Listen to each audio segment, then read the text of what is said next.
This is Grilled Cheese Pup News Network, and news is coming in. I'm co-host Staggy.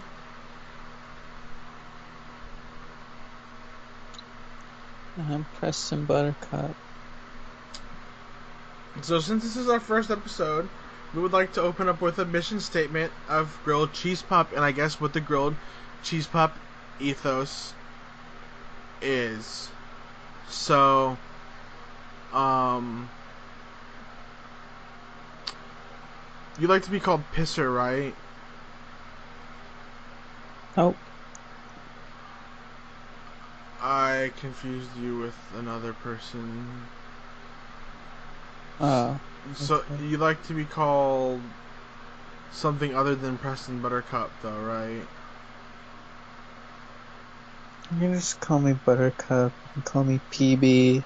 You can call me B-Cup, Cuppy. Just various names. What's wrong with Pisser? It's too disgusting. What about Skin Caboose? That's even worse. We could call you Skinny.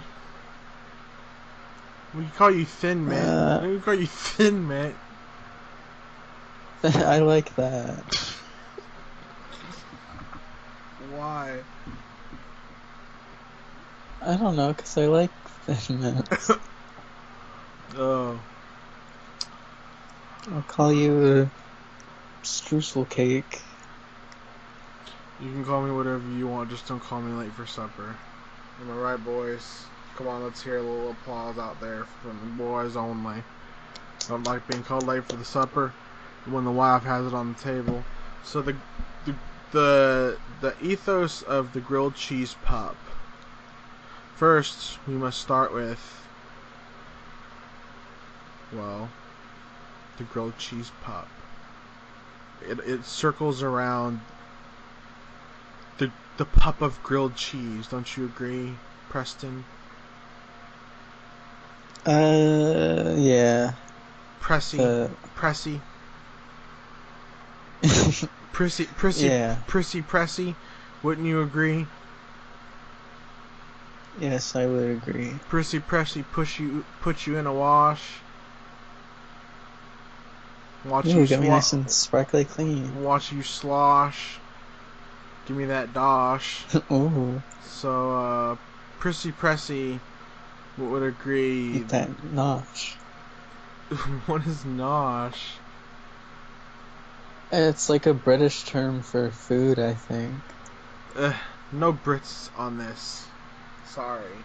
This is a non-British Well, I'm a Brit. This is racist against. This is an anti-Britain podcast. That's the first principle of Grilled Cheese Pop. You have to be anti-Britain. I'm British. I didn't agree to this principle. Where in Britain are you from? London. What street? London Street. That's not a street in London. Yeah, it is. Okay, I was born on 666 London Street. No, you're lying. No, I'm not. You're not a Brit. Stop this bit before you get hit. I was born before you get hit. Underground, under London, in the catacombs. Okay, so you were born exterior to it, so that makes you. No. Not... Yes. No. You're not a Brit. We hate Brits on this channel. Well, I'm a Brit and I love them. Well, you can do as you please. So the first principle, there's really the mission that I have written down that Prissy, not a Brit, agreed to, is to provide hard-hitting analysis, news, opinions, etc., with the conviction and behavior of a grilled cheese pup. So, what is the conviction and behavior of a grilled cheese pup? There are 3 convictions and 3 behaviors. Prissy Pressy is very messy. Would you like to name off one of the convictions or behaviors?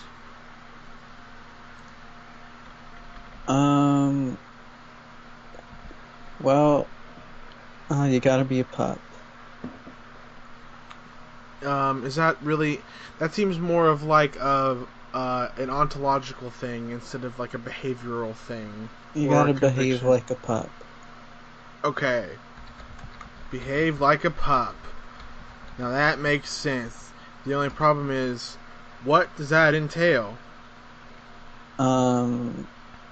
Well, wagging your tail when you get excited, drinking water from a bowl,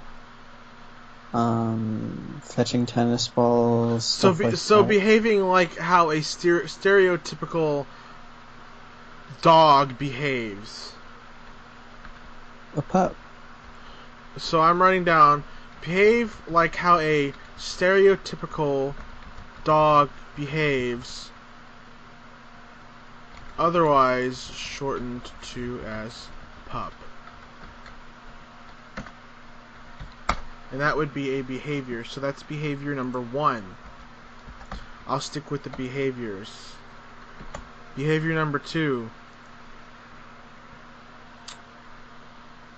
You must come clean. I did not shower today. I meant new behavior. Pretend I didn't say that. You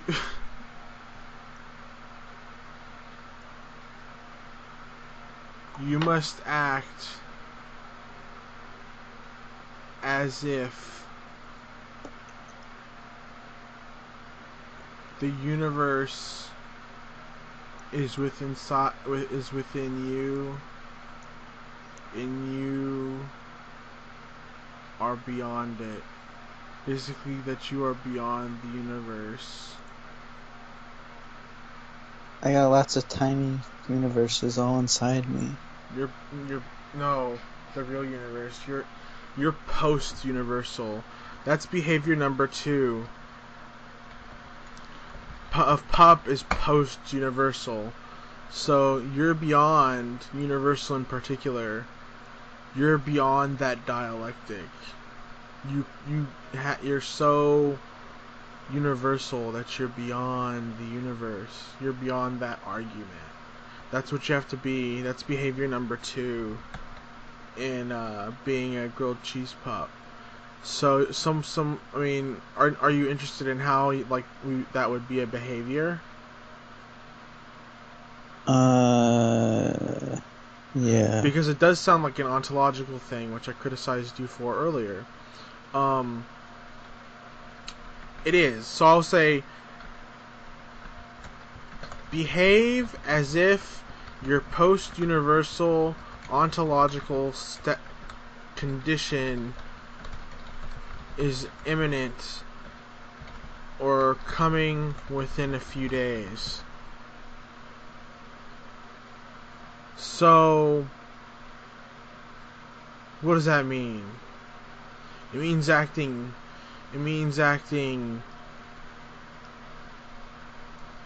better, acting big. Like in the movie Big? No, like the size. Did Universal produce Big?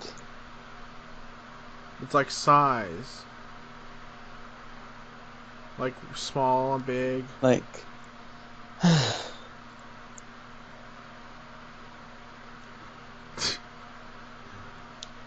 Yeah, so it's like, but it's doing it without arrogance. So you have to act. It's basically confidence. So the post-universal ontological condition is essentially an absolute confidence. So we can shorten behavior number 2 to grilled cheese pup is absolute confidence. I'm very confident that this will be the #1 podcast on iTunes. There you go. There you go. So behavior, I mean, it doesn't have to be the behavior, but do you have the last behavior to add or a conviction to add? Prissy, prissy, pressy. Prissy, pressy, and a dressy.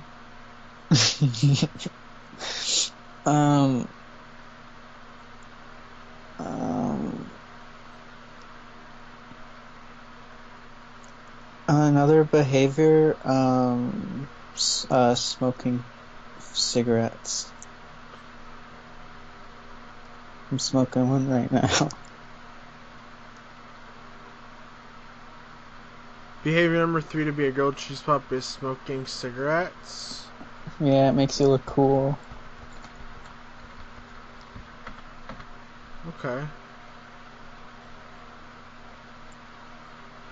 I can't say that is contradictory. It's contradictory with behavior number 1. You can be a smoking pup. It's specifically stereotypical dog. It doesn't have to be stereotypical. I give my But that's my how dog cigarettes all the time. that's how you were describing it. You were describing behaving I was like a describing pup. typical pup behaviors, but they don't all have to be typical. You Okay, can have typical pup okay. behaviors, but also Okay, so smoke a cigarette. so what is behaving like a pup? What is the core behavior of a pup? Like for humans it could be to desire or something. Like for pup, what is it? Well, it is typical behaviors of a pup, but I mean, you can have typical behaviors of a pup and then also do other things too, like smoke cigarettes. It's specifically stereotypical. Because everything you gave me was stuff that people would very commonly associate with dogs, like fetching and run, and you said some other things that were very commonly associated with dogs. I know we have to do the things that are commonly associated with dogs, but we can do other things that aren't, as long as we're doing the things that are too. I disagree with the first one. I think it I think behave like a pup is good, but I think your conception of it is muddied and opportunist.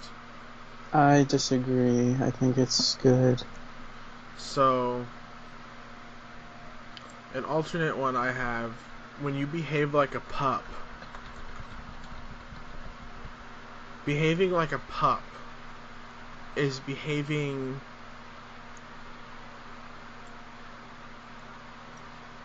like something worth something, worth looking at, worth getting, so, or worth ascribing cuteness to it. So when you behave like a pup, and you do a pup behavior, and someone looks at it and says, "Yeah, that's pup behavior." Like for example, you at the Burger Republic asking about the mac and cheese, how you cook it, when she was talking about the burger. That's behaving like a pup, because it's worth it, because I ascribed cuteness to it, and that has worth to it. For a more non-specific example that more than just me and you would know, is if you see a cat dip their paw in water and then lick the water off their paw instead of using the bowl. That's behaving like a pup, because it's worth it, because you're ascribing cuteness to it. Worth might not have anything. It might just be purely just about being cute, maybe. But I was trying to be more general. I think it's essentially about being uh um cute and good. I mean, that falls in line with pupness. Okay. Pupness. When did we talk about pupness? That's just general pup things. Like like stereotypical dog behavior. Just being like a pup.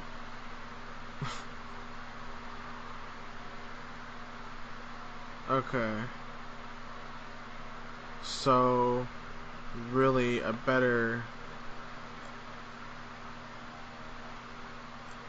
behave cute and good like a pup. That's behavior number 1 for that. Does that sound good? Yeah. Okay. So we have all the behaviors. Whose turn is it? It's mine. Yeah.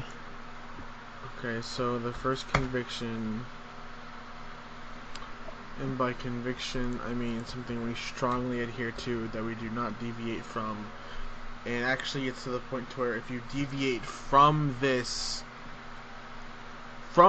you are not a grilled cheese pup. So first things first, gotta be a pup who at least appreciates or sees why people like grilled cheese. I think that's our first. I think that's gotta be, don't you? That's very good. And we already defined what pup was. It's being cute and good. So behave cute and good. A pup. That's what I would. So what's conviction number 2? Prissy Pressy makes a messy in their diaper. You gotta wear diapers. Well, that's more of a behavior, but the conviction is defending diapers, I guess.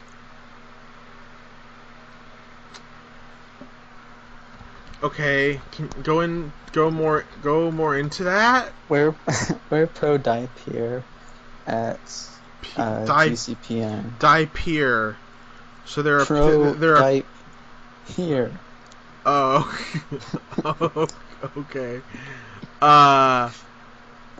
So what is this? What does this entail? So okay, so like whenever diapers are mentioned on the news, we have to defend them in some way if they are slandered. Yeah, we promote the use of diapers and defend those who use them. So what is that conviction grounded in? Just that diapers are good. Are they cute? Well, that's subjective. I'm asking, are they pup material? Are diapers pup material? Are they cute and good? I'm asking you. I think it's cute if you put a diaper on a pup. But diapers in themselves, that's what I'm asking. Like, okay, someone could be cute in a certain situation, but in another situation they might not be cute. It's the same thing here. I'm talking about in a vacuum, are diapers cute? Just like in a vacuum, pups are cute. They're not necessarily cute when they're in a bathtub. They are, but they're, we're not talking situationally. We're talking diaper quad diaper. Diaper as diaper. Why Are they cute? Not necessarily. So then they can't we can't defend them because they're not. Why not? Is grilled cheese cute? Grilled cheese. Okay, is diaper? I would completely agree with defending diapers if we were called the grilled cheese pups who wore diapers, or the diaper pups. But we're not. Grilled cheese surpasses the cuteness argument because it constitutes our name. Okay, well, I don't. Is smoking cigarettes cute? It's certainly cool, but It's good. well, diapers are good How? because you don't have to get up and go to the bathroom.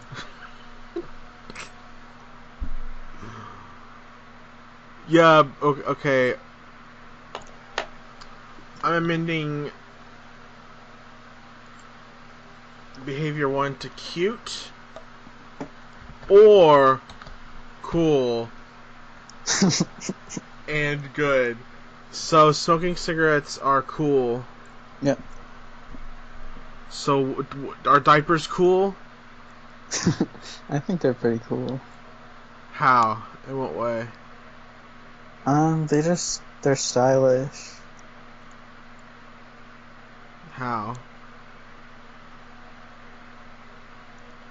Well, I mean, it's subjective. I just always thought they were cool. Well, see, the thing is... Well, we can agree they're good, right? No. I will agree they are useful. I think that makes them good. I don't think utility should automatically be equated with being good. That ends with some dangerous logic you don't want to get into. I veto the defending diapers as a conviction. Well, my heart is broken. I'm sorry. But I'll let you think of the last. I'll let you think of. I'll let you rethink it again. And I won't. We get one veto each. So I can't veto the next thing you give me. I have to accept no matter what it is. There will be no arguments for me. And you get the same thing. So like if I come up with a conviction that you don't like, you can veto it. But the next one we have to follow it no matter what. Well, Kit Kat blocks are good.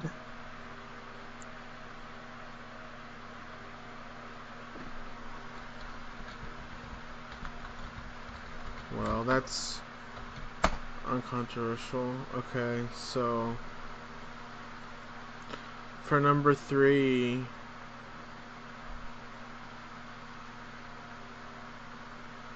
so for our last conviction, you know, we need like we need something like that'll pop, that'll make people watch us or listen to us because we're a radio show.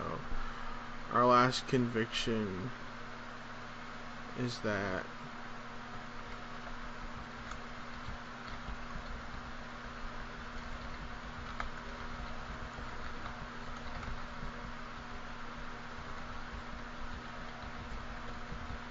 the emptier a container gets, the fuller the pizza inhales. The fuller the pizza inhales? Yes. So, what does that mean? It's more of an ethos.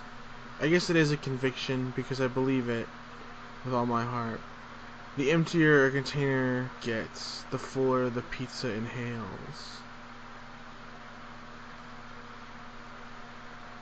Okay, I agree with it. But you don't. What do you think it means? I think it means that the pizza has more air to breathe when there's less of it in the box. Yeah. And when the container is empty, the pizza inhales everything around. Exhales because it lets off steam. So Ooh. that's the so here's our 3 behaviors and 3 convictions of grilled cheese pup. 1. Behave cute or cool and good, a pup. That's behavior 1. Number 2. Absolute confidence, which is defined as behaving as if your post-universal ontological condition is imminent or coming within a few days. Number 3 is smoking cigarettes. Then we get into the conviction. Gotta be a pup who at least appreciates or sees why people like grilled cheese. That's our core foundation. Number 2, Kit Kat clocks are good. Number 3, the emptier a container gets, the fuller the pizza exhales. So, we cannot deviate from these convictions. We should adhere to these behaviors, but sometimes we will deviate from them, as it is only normal to not behave strictly to rules as humans, and sometimes we will break them on purpose.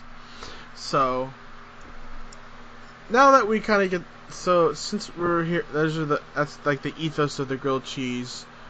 Maybe we can apply this in action. So I found a story.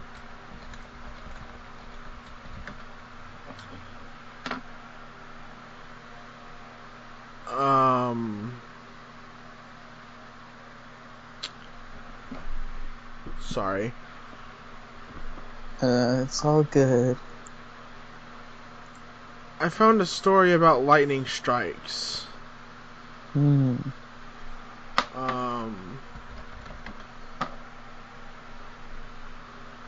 So lightning deaths are an all-time record low in 2017. Lightning only killed 16 people in 2017, but that's 16 people.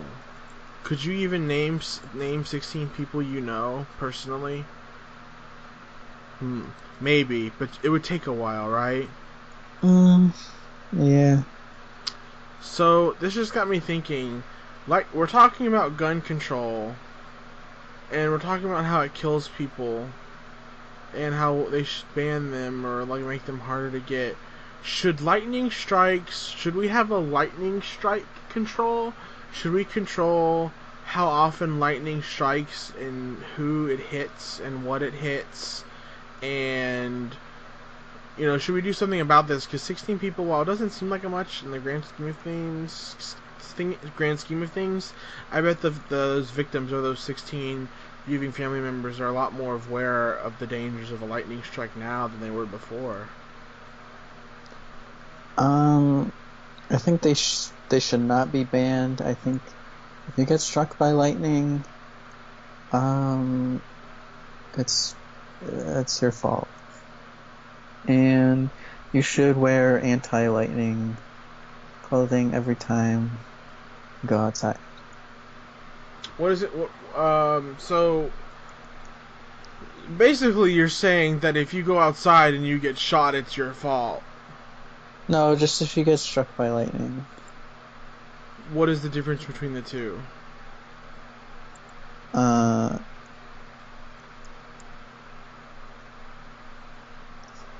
Lightning strikes look cooler. Yeah. So they should be allowed to happen. Okay. So you're using an aesthetic argument that because aesthetically lightning strikes look cooler, you can blame the victim when it happens. Yeah. Okay. That's an interesting argument. I think it could lead to dangerous paths. Do you really want to talk about beauty when it comes to blaming the victim? No. Do you really want to talk about that? No, I don't. Well, that's where you're leading us down, Prissy Pressy. Missy Messy. Well, I thought this was a fun podcast. Do you think I know what fun is? You ever watch SpongeBob? Terrible news. A cat did not get stuck in a tree. That is terrible. It's terrible because it doesn't give the cat a chance to overcome challenges. Yeah, and like, Have you ever been challenged? I think making this podcast is a challenge. So you have Yeah, snark removed. You've been challenged. yeah, Would you say the challenge made you into a person that was different than the person before the challenge? yeah, So therefore, a cat needs to get stuck in a tree to change from the cat beforehand. yeah. Every cat should be in a tree at least once in their life. I think it's part of being a cat. I think if a cat has never been stuck in a tree, they're not a cat. Yeah, they're just weirdos. They're not a cat. They're land lovers. They're just land pussies, basically. Yeah, So sports news. If traveling exists in basketball, and do you know what traveling is?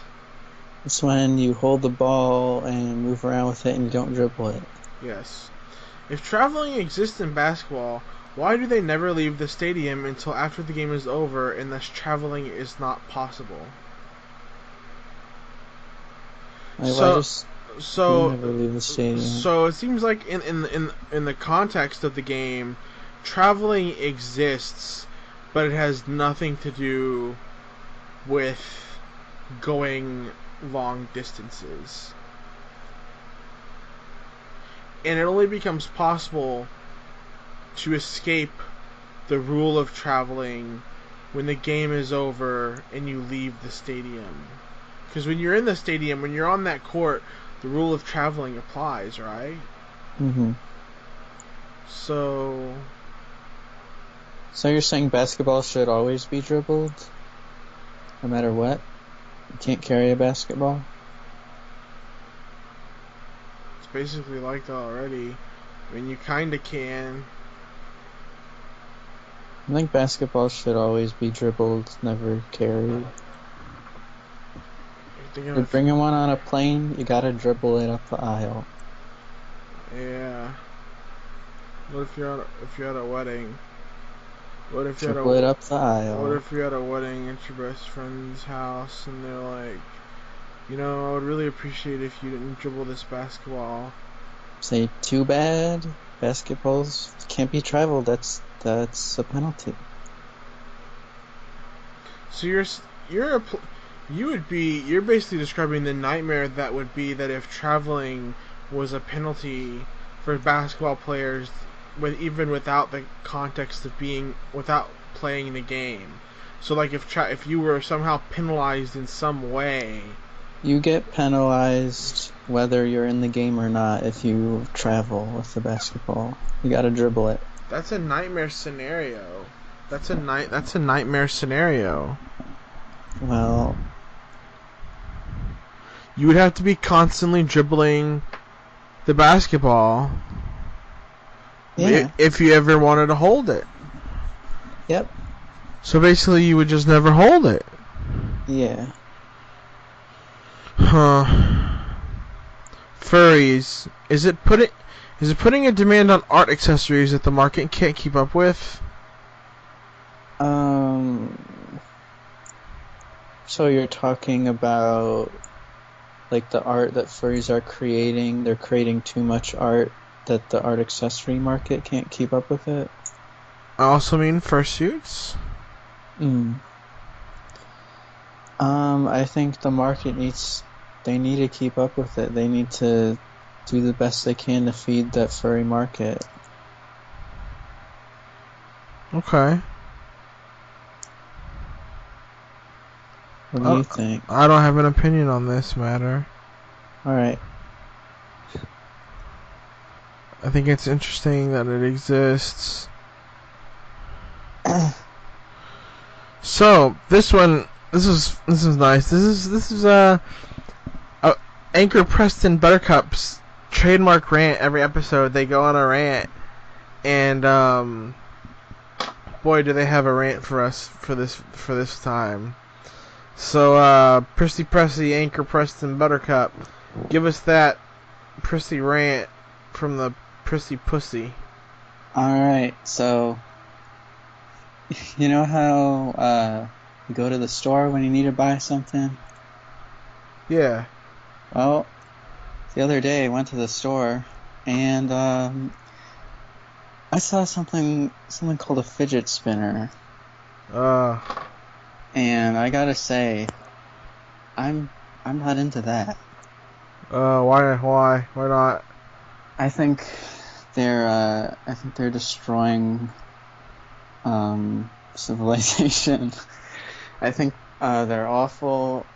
They just look stupid, and we need to stop talking about them and get off this trend because I'm sick of it.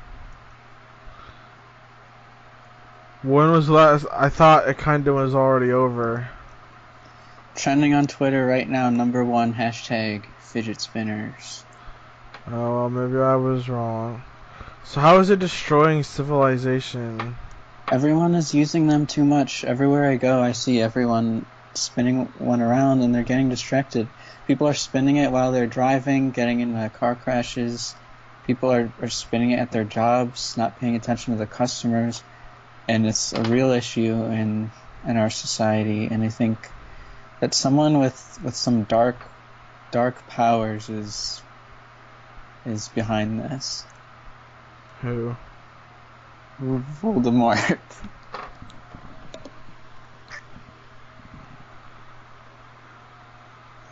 Who? Lord Voldemort from the Harry Potter series. Okay.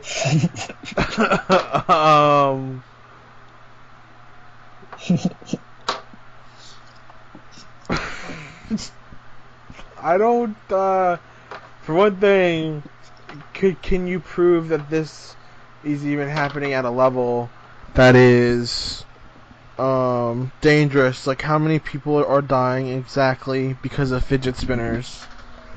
I don't know exactly, but I can tell you, just walking home from my job today. Hey, I'm interrupting you. I don't care about anecdotal evidence. I don't care about what you saw. I want the cold hard facts, baby. Preston. Well, I saw 12 people die on my way home from work today because of fidget spinners. Preston, give me the cold hard scientific facts. The statistics. I don't have the statistics. The measurements. Then you can't assert. It's destroying Western civilization. You can only say. I think they're going to, if what I'm seeing, if this trend continues, I think we're on our way. I think civilization is crumbling. I think that's a good thing. I think too many innocent people are getting hooked on these fidget spinners. They're basically drugs. I think more innocent people need to be hooked on them. I think they're just causing too much chaos. I think they're not causing enough. Well, that's where we stand on this issue then. Yeah. I think fidget spinners are fine. I think they should cause more chaos if they're causing chaos at all. Western civilization should crumble. So, thank you for your rant, Preston. I appreciate it. So, the next one is around the coffee table, but the centerpiece is ranch. A casual chat with anchor Stagmont Staggy von Bauhaus. And I should really say it's more of a casual dialogue, because Preston Buttercup will be involved as well. So basically, the casual chat today, we're talking about, well, to see, the thing about this segment is that it's supposed to be casual, nothing serious, no anger, nothing like that. Probably not many like controversial subjects. Maybe no like politics, or religion, anything that could like stir up a controversy. We're trying to lower our blood pressure here. Nothing that gets our blood boiling. Yeah, exactly. And I guess my question for you here, Preston, is hang on just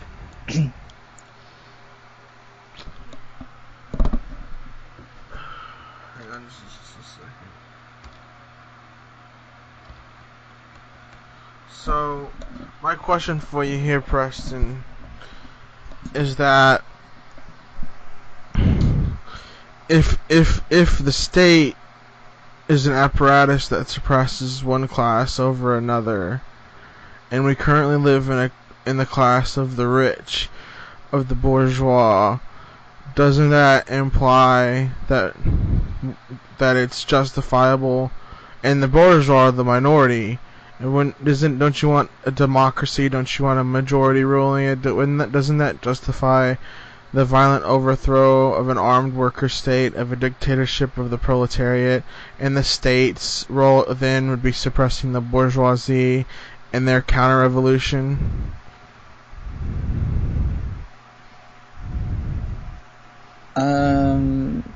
Yeah.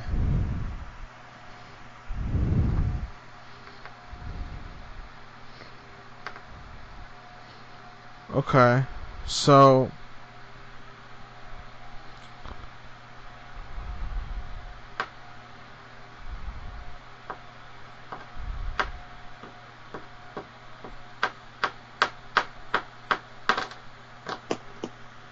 closing statements. Thank you for listening. No. I think we should thank our listeners. No. Why should we? We're giving them something. They're getting something in return for free. They should be thanking us. They're supporting us financially. They certainly are. We have a message from our sponsor, Old Spice. Okay. Use it.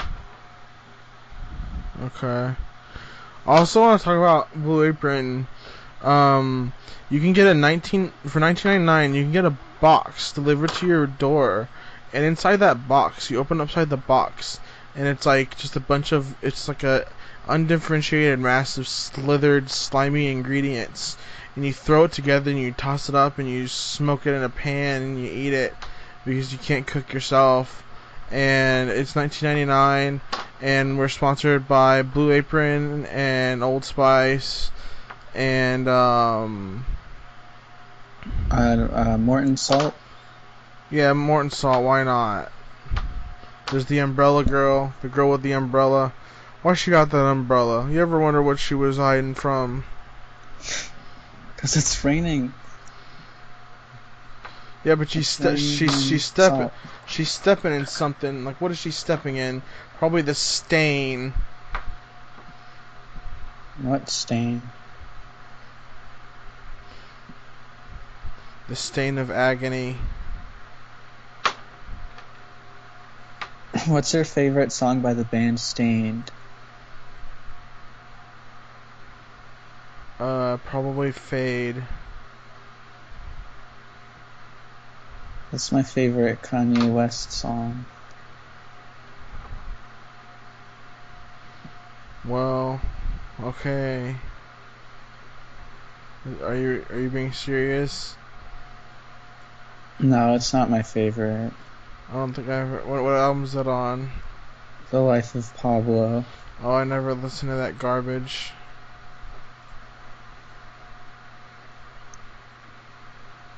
People think Kanye is a genius. No, they think he's more than that. It's more than that. They think he's just really good, a creative genius. It's like they think he's like gonna save everyone. Whatever. This is Grilled Cheese Network. This is episode 1. We covered a lot of topics.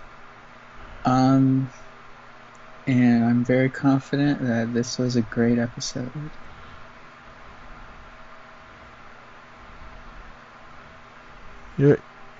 We should call you Pisser. No. Why? It's just nasty.